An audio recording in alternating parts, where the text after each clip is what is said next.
But I think one thing we never really talk about is even if you don't have the business, you can still divorce. Especially in this case, right, where the breaking is self-induced. We never really... Why can't you listen to me?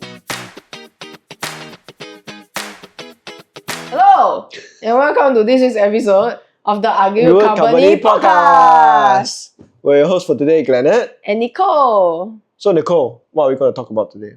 So today we'll be talking about starting our own business. Okay. As you have seen from our previous season of our podcast, I think we have talked a bit on like maybe why we wanted to start Argue Company. But I think one thing we never really talk about is how we actually started this business. So it's like, what did we do? What were our first steps to starting this business? What were all the mistakes that we made? Yeah. And also why we're actually called Argue Company. I think Glennard has given like maybe just a one sentence explanation, but never really in a detailed explanation. So we'll be talking about that. Then after that, we also talk about maybe some typical challenges that we face as a small business and also some unique challenges that we face as well. So do you want to start on how we start this business? Sure. Okay, so when we first started out, right, so the plan was originally to keep it as a part-time business, right? Yeah. So because that was when I was getting into woodworking, and as you know, woodworking requires quite a bit of investment into the equipment and the materials. So I was looking at the part-time business as how can I use external clients' business, right, to offset my own investment into the equipment. Okay. Basically, how do I get customers to pay for my toys? Oh. That was the goal. Okay. And I think that was similar to how I pitched it to you at the start. Because I remember when I told you we were like on a date having dinner, right? And you were very against the idea. And your concern was, what if this is just flash in the pan kind of interest? 3分钟热度. Yeah, what if this is a very short time interest, and then like you want to spend the initial 3,000. Yeah, initially we need to put 3,000 down, right, for a CNC machine, and I was convinced that is the first step into seriously making things that only I could make. So with that pitch, right, of let's get other clients to offset our own interest. Basically, you use the machine to create products that you can sell to people. Correct. And then using that money, you kind of pay back for that the cost of the material, the cost of the equipment. As opposed to a hobby, right, where everything is self-funded, and then whatever you make a chair, back. You can see that this chair costs this much money, and like you cannot recoup anything back. Yeah. So that's how we got started. So when we got started, we did only part-time, we only did a weekend. So a lot of our dating time, right, like weekends, was shared time doing other people's projects. When we first started, I think I didn't know what to do at all. When I first started, you were not on board yet. So it was entirely kind of based on me. I think we didn't have a website yet at all. We just had one Instagram account. We put photos, and then everything else is word of mouth. So at that time we didn't even have a bank account dedicated to the business.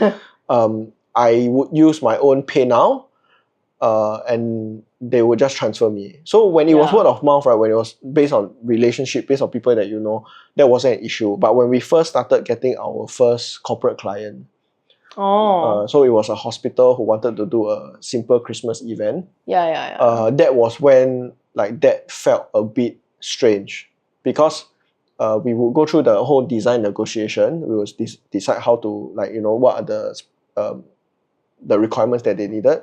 When we came to payment, they asked me, I need an invoice. And having no kind of like corporate registration, no bank account, right? I said okay without thinking, and I had to go back and Google how to make an invoice. So I literally just made something in like Word doc or A Excel. template. Just a I just took a template off the computer internet, and then I just put like invoice 0001, and then that was like the first one to them. I wrote my home address and all that.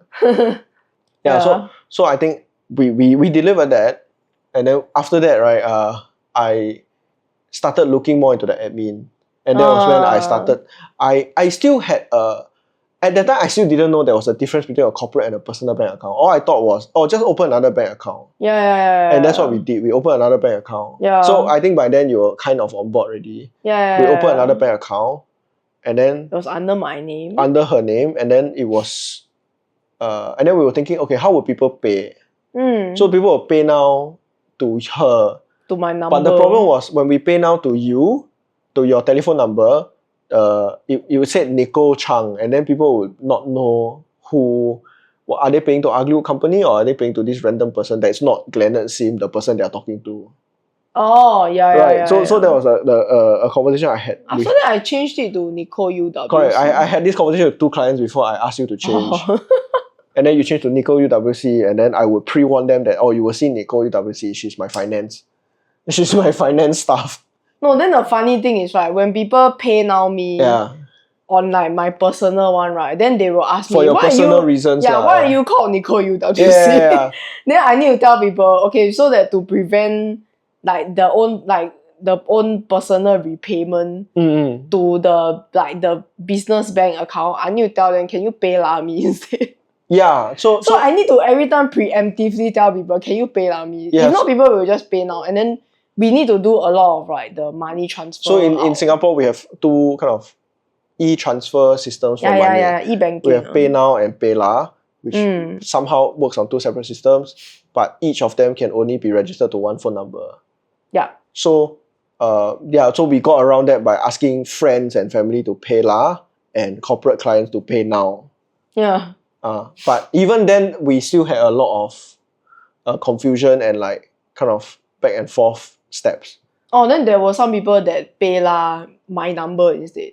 Yeah. Because I think they only have PayLah. There will be corporate clients who PayLah you, and there will be friends who PayNow you. So I need to transfer the money. So we had a lot of kind of like confusing problems with that. Until we just, I think the straw that broke the camel's back, right, was we were getting too many clients, right, that outright said that we needed to register on their kind of like corporate, what's it called? Corporate invoicing. Yeah, so things like GBs, which is for the government way to invoice you, or there were a few systems. NUS, the University of Singapore, has their own system. There were many systems like that, right, where we needed to get a corporate bank account and the ACRA registration. So ACRA being the... Actually, we did ACRA quite early. We did ACRA because... Okay, so the ACRA story is another long story that... I don't think we'll get into it. We won't get into it, but it's also its own kind of like administrative hell. But suffice to say, right, keeping story short, is that eventually we did get both because more and more customers were pushing us. Corporate customers were pushing us for like such registration. And we only really officially got it at the end of last year. Oh yeah, at the end of the corporate 2024. bank account. Yeah. So up until that point, we were doing really very small business or private businesses that didn't require this. But moving ahead, we saw that was a requirement. So that was really why we moved ahead with getting our own corporate account. So now we have a very clear, very separate business or finance between the business and our own personal banks. Yeah, then we had our own like UEN number. Yeah. So like businesses entity number. Yeah, businesses paying it to the entity number, it feels more legit in a sense. Yeah, they feel like they trust that. Yeah. It's a proper business, and you're not getting scammed. Registrations in Singapore already, rather than just some guy. Yeah. So we sorted all that out. In terms of the business, I think we are still work in progress. We talk about finance a lot, but we also can talk about one other very key element, right, which is just resourcing. So just getting something as simple as materials. Because for us, what we tell our clients, right, is we are built to order. So we will only order your material in for your project when we have received the deposit or received some kind of confirmation. If you are a very large kind of organization.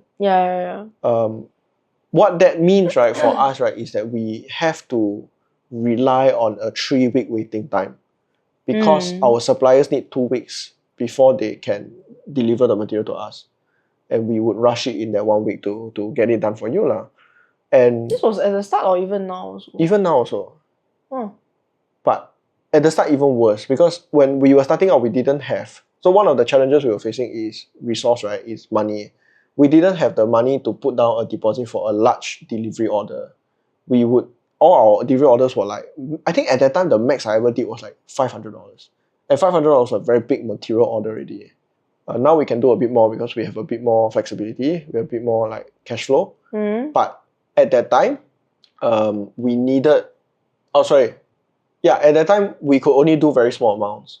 So the waiting time was like necessary for anybody doing business with us. And of course, there are some companies who are not comfortable with such a long waiting time, so they actually moved on. We lost quite a bit of business because of this reason. So we actually wanted to change our side lah. Yeah, but so then we talk about those kind of like monetary reasons, and even in terms of storage, right? Our studio does not have the space for us to store a large number of materials. Yeah, so we don't do a lot of like, we don't keep like, we don't stockpile things. We don't backlog things. We literally just you book with us, we will do it on the spot. Yeah, that kind of thing. So some people find that very unprofessional, which is a bit of a pity.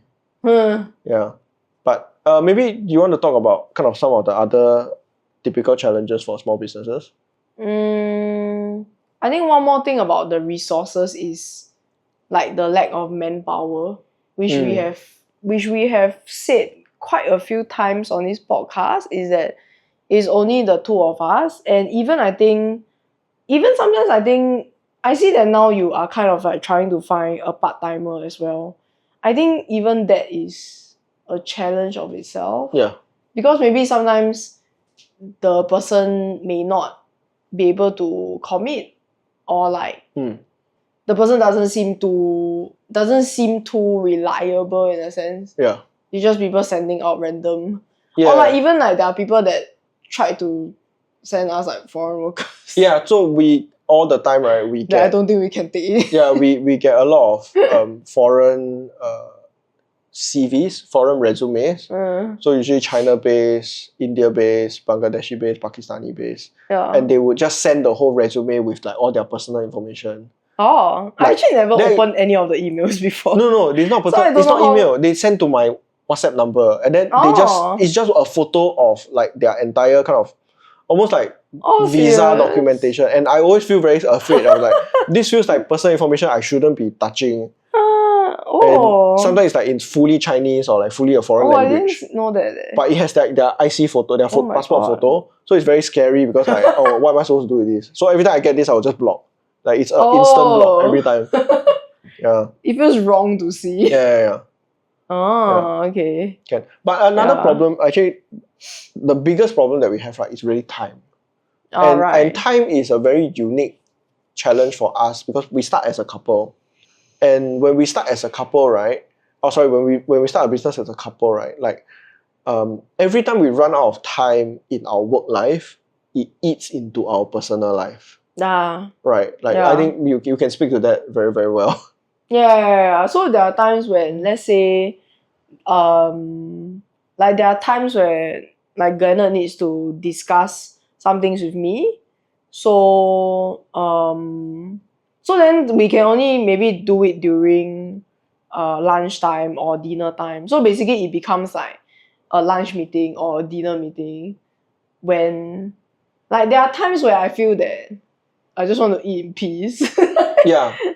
When you start your own business, right, one of the things you will realize, it will manifest in different ways, but you realize that like you don't necessarily have personal time anymore because it's hard to segregate them. Correct. It's very hard to draw the line. Unless we really like carve it out. Like okay, like then end up we had some or like you decided to have certain days where like, okay, maybe like this Sunday we will go out and then like you won't do any work. So I think that is something that I don't know what drove you to do it. It's But a then healthy like, boundary. yeah, I never asked him to do it actually. I think you did it on your own. That you Yeah. felt like, okay, I need to, okay, like don't do work, then we just go out. It's a rest day, lor. Yeah, it's a rest day. Because otherwise you have no rest day as well. Like every day Yeah. you are like on call in a Yeah. sense. Yeah. That happened a few times, right? Like up until last year and 2 years ago, where you have a lot of back-to-back projects. And then because you, like we said, right, most of our projects were agreed on like a month ago, or sometimes if you're lucky 2 months ago, and you find yourself packing everything back to back. So there will be kind of 3 weeks or 1 month where you really go every day, day in, day out, really pushing yourself to the point where you don't rest. And that has an effect not just on myself, right, but like as a couple. Because when you burn out at work, right, it also translates into burnout in a relationship. So for me, it is physical tiredness. For you, it manifests in terms of mental fatigue. Yeah. Right. Like maybe you can describe it as I try to, talk about it. But the if I have certain demands of you as a co-founder, as a staff, as a partner, right? It's very hard to separate that from like, well, now why you're so demanding on me, versus like, oh, I'm sorry, my boss is demanding on me as a boss. Okay, I get what you're saying. Sometimes, like, I don't know if, like, I think I will think of it as like, why you, my husband, as a husband, is demanding so much from me, rather than like, why you, as my boss. Yeah. Yeah. Every time I'm just a little baby. Little baby. I just want to sleep. Yeah, so like in stressful moments, right, like things like this can get away from you. Like not drawing that boundary or not making it clear that, hey, I'm coming from the perspective of a boss. You need to work harder. And then like 5 minutes later, I'm coming in as a perspective of a husband. Please don't stress yourself out. It's very conflicting because I try to be a good husband and a good boss, but it is what is it called? Conflict of interest. There is a conflict of interest in that, because as a boss, I want you to work as hard as you can. But as your husband, I want you to rest and keep yourself healthy. So I think that's a unique challenge to us as a couple starting a business. But I would say ultimately your husband's self triumphs in the end, I think. I think historically, right, what we have seen is that's the case. And we are fortunate for that for, I think, 2 reasons. The first one is that I don't have I'm not a very financially ambitious person. The goal of this company, right, which was set by me initially, but to be fair, you agree also lah, is that the goal of this company is not to make it big and succeed, kind of like, oh, I make a lot of branches or I like do X amount of sales. Yeah. I think from the start we were very clear that this was almost intended for better work-life balance from my previous jobs. So in pursuit of that, right, it is very ironic or contradictory that this becomes a bigger source of stress than a normal corporate job, which actually earns more money. That's true.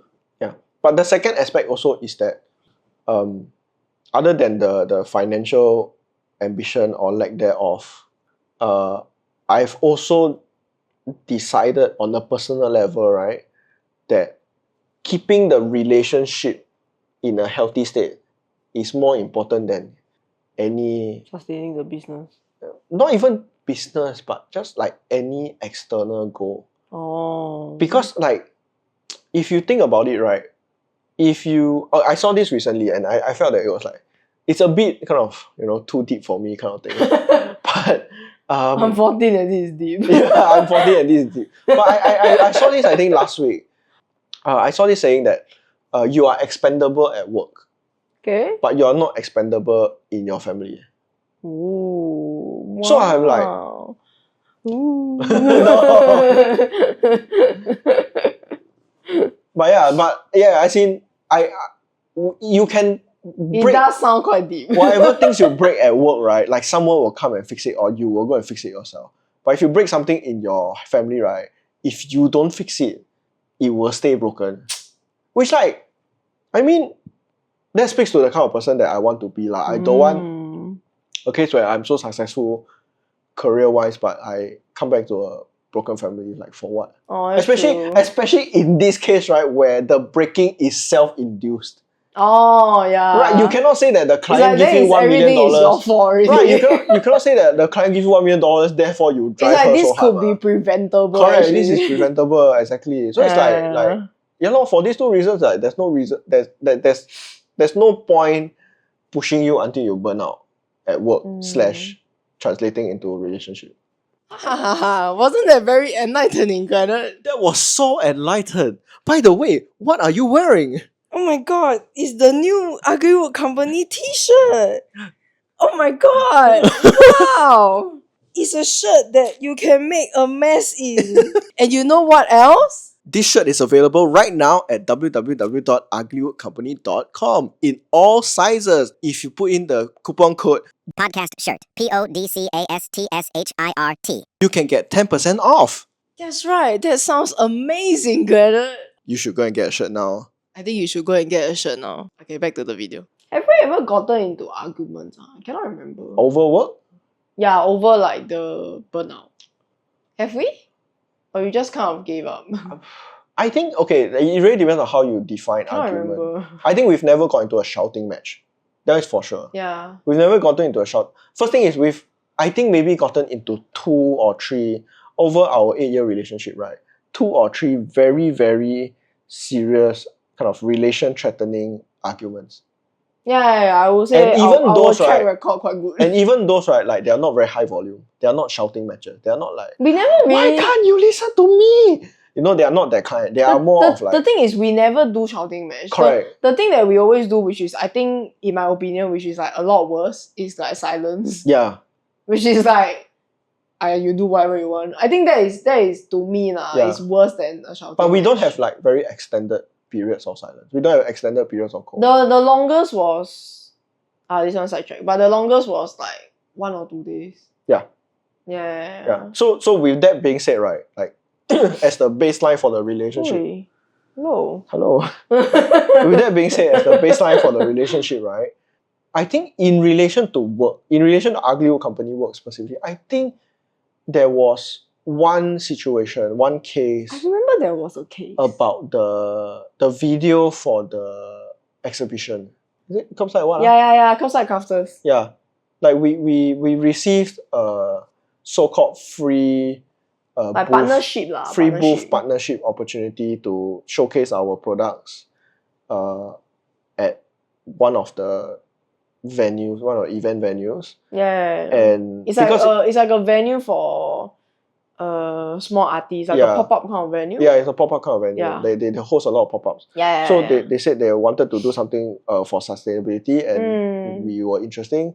We were supposed to go there for either 1 month or 3 months or whatever period works for us. Because of our manpower limitation, we couldn't do it all full-time. So we discussed whether there was a possibility of like a hands-off approach to that booth. Yeah. So it turned into kind of like a mini exhibition. And one of the things we needed to deliver for that mini exhibition was a video to explain the products we were selling. We were selling like some products, we were selling some workshops, and we needed a video to do that. And for one reason or another, we weren't able to, like the deadline was creeping up and we weren't able to deliver. And a lot of it was down to you, I think. Like you just didn't have the capacity to film and edit the video until the last week. Was there anything happen to... Probably if you go back to the calendar, you probably can find something. But I remember that was when we had a like very serious sit-down discussion about like kind of what can you handle. Was that also during the time when we also said that you also asked me, do I still want to do the social media? Yes. That was when we talked about whether I should like step down. Yes. That was the defining point. Yeah, so I think that was one of the one big argument that we had. Bigger like arguments that happened during the time that we started this business. Yeah. That was the one that we really like need to reflect on. So I think, are we doing this sustainably? I think if we talk a bit about kind of like, having this experience that we had, right? Would you encourage or would you advise anyone who seek you out? Do you think couples should start businesses together? I think if they have a pretty strong business idea, why not?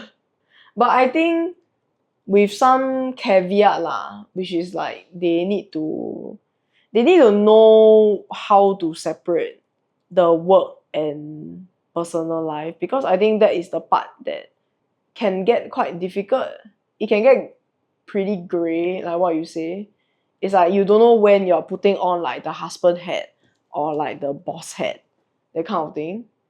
And then I think like the thing is, I feel like I have seen couples online who actually run businesses together, and they seem fine. Like on the surface they seem fine. Everything you see on the Instagram is like curated, or yeah. But I mean, I agree with you, right? But I would put a much higher threshold before you decide to start with your partner, like your romantic partner, right? I think like there are a few questions that you must answer. I think one thing is okay. Another thing is also I feel that I think both must be willing to chong together. I think if one person more. But that's like, not our case, leh. No, but I'm very easygoing. The thing is, I don't know whether other people will be the same thing, or like actually usually the businesses I see like couples do is one person will start out first. Yeah. Then if it's starting to become a bit successful, the other person will join. The other person will join. So at least there is one person who is like you still test water first. You still have a stable income in case. I don't think their purpose is for the stability of the income. I think their purpose is just like, is this idea viable? But I think to piggyback off what you said, right? I think like I what I said just now was like the higher threshold. I think there are a few questions you must answer. Oh. I think first of all is related to what you said, right? But in another way, who is the leader? Who should lead? Oh. Because I think you cannot in a romantic relationship, right? You should strive to both be equal partners. Okay. To have equal decision-making capacity. Okay. You can say like, oh, you decide more on this, I decide more on that. That's fine. But I think in the business, right, it is even more important to be clear who is the decision maker. Because and this is true whether it's a couple or it's friends or it's like just any kind of relationship. There needs to be a definitive decision maker or some way to kind of like be democratic. Like whether it's a like 3-person panel or whatever. Because in a case where it's a romantic couple, right, you have two people. If both people are equally stubborn and they want opposite things, you cannot come to any compromise on. And you cannot, like, how do you bring in a third party? You can't ask someone, like, hey, my father-in-law, mother-in-law, whatever, can you like solve this problem? Because it's about the business, it's not about the relationship. But maybe you can get third person opinion. How many people you can give a third person opinion, a third party opinion, right? That is like with the same understanding that you already have as an owner. Not a lot. Unless they were there from the start. Then different lah. Ah, okay. Yeah, so it's like even if we have problems now, right, we go to someone to ask, right? Like, how do we make sure that they have the complete picture? It's very difficult. You can provide the complete picture. Not all the time. Or like maybe there are like nuances that you're not thinking about, but they need to know. So I think you need to be very clear, right? Even if it's not like kind of 100% of all the decisions, you need to be very clear. Okay, in the terms of finance, I am the lead. In terms of marketing, you are the lead. In terms of X, you're the lead. I think that kind of demarcation, right, is like, that's not to say that the other party cannot contribute. That's not to say that like, oh, hey, I have this marketing idea, right? But as the marketing lead, you have the veto power. You can say, no, your idea, we don't have time to do, it's stupid. You can do it yourself, I don't have time. Like whatever is the case, right? But like you need to, make a decision not before. You need to make a decision as the leader so that things can get moving. If not, you will wait for each other, or like you will not be able to compromise, or you're equally stubborn, and then nothing really happens. So that's the first thing I would ask. The second thing I would say, right, is can the both of you even work together? Because a lot of romantic couples assume they can work together. We assume that we can work together also. Because we've never really had problems like we never do project together before. Outside of work. In our relationship, we've never really had group work kind of problems. We never have like the, what do you call it, like none of us are the slacker, none of us are the, like the standard group work kind of problems. But somehow I think when we are working together on this, I think because we have different priorities. We're not that compatible as business partners, I feel. But to be fair, we also have different priorities in this case. Maybe if I went to your food lab, maybe we will be good partners. But in this case, in Aglio company, we don't have the same priority. Yeah. So let me ask you another spicy question, right?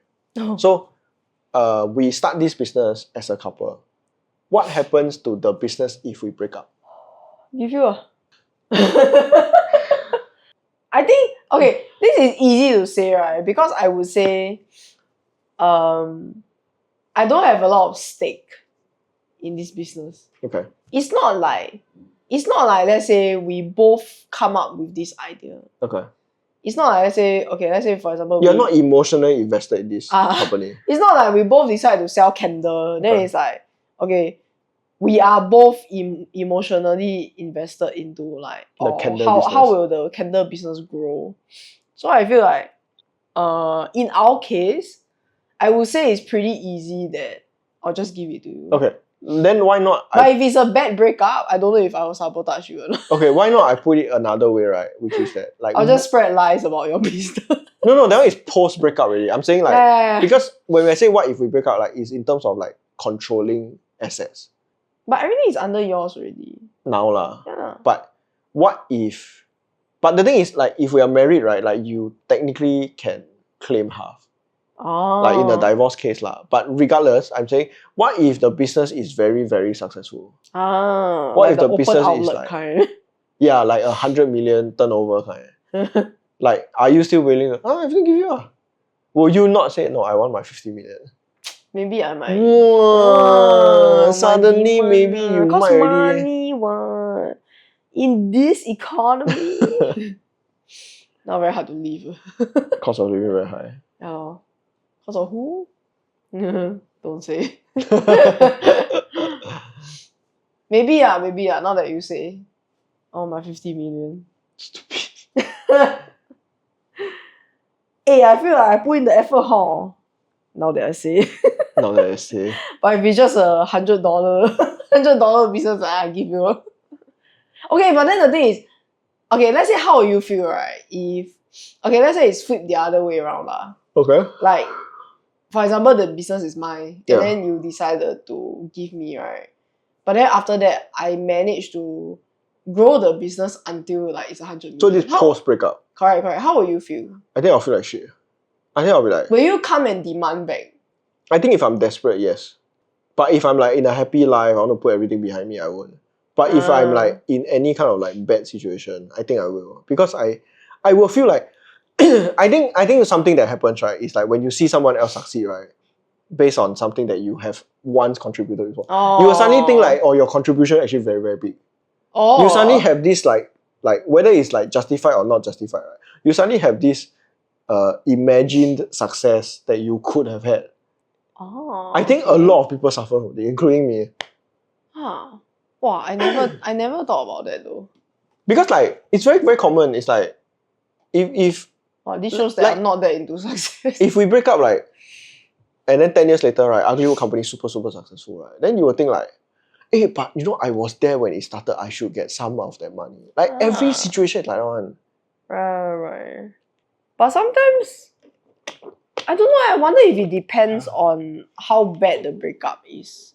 If it's like a good breakup, no. right? Even if it's a good breakup, right? I don't know unless your life is equally good now. Like 10 years later, equally satisfied. Correct. Like unless like 10 years later, right? Like you are also in like your own like Tai life. Otherwise, you will be like confirm jealous one. I'm convinced that's the natural. I don't know whether I will be like, oh, good for you. That kind of thing. Like, I'm that big-hearted. No. Why you don't believe I'm very big-hearted? No, you ask me whether I am or not. I'm saying I'm not. Oh, okay. Yeah lah. You got anything to add? Do I have anything to add? Okay. This will be. I don't know whether it sounds hypocritical or not, but I think the rules for starting as a romantic couple is different from starting together as brothers, like siblings, family, or best friends. Huh. In what sense? I don't know how to explain, but I feel that as a couple, right, it is more forgiving than as family. Huh. I Forgiving? like business-wise, it's more forgiving. I think as a couple, right, maybe because I don't have that kind of relationship with my family, like any member of my family or any of my friends, right, I feel that if I were to start a business with you, you know most of my personality enough that you know how to navigate it. Okay. And if it breaks, I don't know why it sounds damn bad because like somehow like if the romantic relationship break, right, it's like okay, it's any other romantic relationship. But if I break, right, and then I like forever don't talk to my brother anymore or my mom anymore or my best friend anymore, it feels worse. Yeah. I mean, even though it shouldn't. No. That one I understand. I understand that it. No, I completely understand that it will feel a lot worse to like sever ties with your family, right, rather than just divorcing your partner. right. I can totally understand that because I think because ultimately it's someone who they will forever be in your life. Your family. Yeah. But that's true of the. No, partner you can. Partner, the thing is, even if you don't have the business, Yeah. you can still divorce. Yeah. But then the family is like you wouldn't break up unless you actively want to sever ties. Correct. But it's like they are with you from the moment you're born till the day you die. So it's like it's like I can see it is, especially since like maybe with your brother or your mom or your dad, right? It's like because you grow up together with them, there's a lot more like history with them as a child. There is this like, weird thing about your family, right? Where don't even say your immediate family, even your like cousins, your uncles, your aunties, like that, right? There is because of the history, right? There is a weirder power dynamic going on that is different from a relationship. Not just my family. No, I'm not specifically talking about you. I'm just like anybody's family. I think that like if you try to work with your father, there is a weird power dynamic going on. Like let's say it's your business. Like because when I say start a business, I mean like as partners. I don't mean like as he passed down the business to you or whatever. I mean you're starting both fresh. In a sense, I think it's also if you're starting it with like your father or your mother, right? Then it's like you also don't want to disrespect them. Correct. That's what I mean by power dynamics. Yeah. That's what I mean by power. But if it's sibling, sibling also have power dynamic. You have a different power dynamic with your brother, just as I do with my brother. Oh, so is it also about the respect? It partly is, but also partly that, I think they will make assumptions about your personality that may or may not be true. That's what I mean by like the romantic couple, right? Like you assume that they know how to navigate your personality in a way that your brother. I think the sibling thing depends. Depends on how you grow up with your sibling. Maybe if the siblings are like very very close, then they can also read each other. Maybe like a book like that. So it's like maybe that one they can also navigate. But I totally wouldn't recommend starting a business with your family. They can help you, but I had this conversation with my mom before. Her stance, right, is don't even ask them for help. Like when we did. But your mom offered to help, Right. Why she go back on her word? Hypocrite. No, but like she just outright say, right, like don't. Or is it financial help? I assume she meant financial help because I think we were talking in reference to like my best friend who's an accountant, and we were talking about just like helping me do accounting lah. So I don't know whether it is in relation to money or just like any kind of help. Because of all the reasons we were talking about lah, like power dynamic or like different kind of like complicated relationship lah, basically. So that means in that same sense, right, you can do a business with your best friend, and even if it screws up, it doesn't matter. It's the lowest tier. Like, What is it though? no, I'm joking. Yeah. It's just like if you follow that logic. If you follow that logic, it sounds that's like the it. case. It's like you can do business with your friend. By and that it's like, logic, it doesn't matter. it is correct. By the logic, doesn't that is matter. accurate. Yeah. But yeah, lor. I think. So what Interesting, conclusion have we come today? Don't do business together. Okay, so no, you can do, but like, you know, at your own risk. Yeah, do at your own risk. We cannot give you know any the advice. risk before you start. What we have learned at the end of this podcast is we cannot give any advice because we keep going back on our own advice. No, just know the risk before you start. I think that I'm good enough. Okay, good. Yeah. Our podcast is here to provide information, not advice, not recommendations. So now that you know what to consider, you can decide whether you want to start a business with your own at your own discretion. your own romantic partner / family / best friend. Yeah. Okay. Okay, before we go, we would like to give our lovely listeners some unsolicited advice. So this week, I will be giving the advice. Yeah. Okay. So my advice is if you go shopping and you find a pair of shoes that is just the right fit, or just the right size, or just the right like everything, but you find that it's a bit too expensive. Oh. My advice is you save money on bubble tea and just buy the shoes. No. Because you will regret. You will regret if you don't buy the shoes. No, this is an oddly specific advice. Okay, bye-bye. Thank you for listening to the Ugly Wood Company podcast.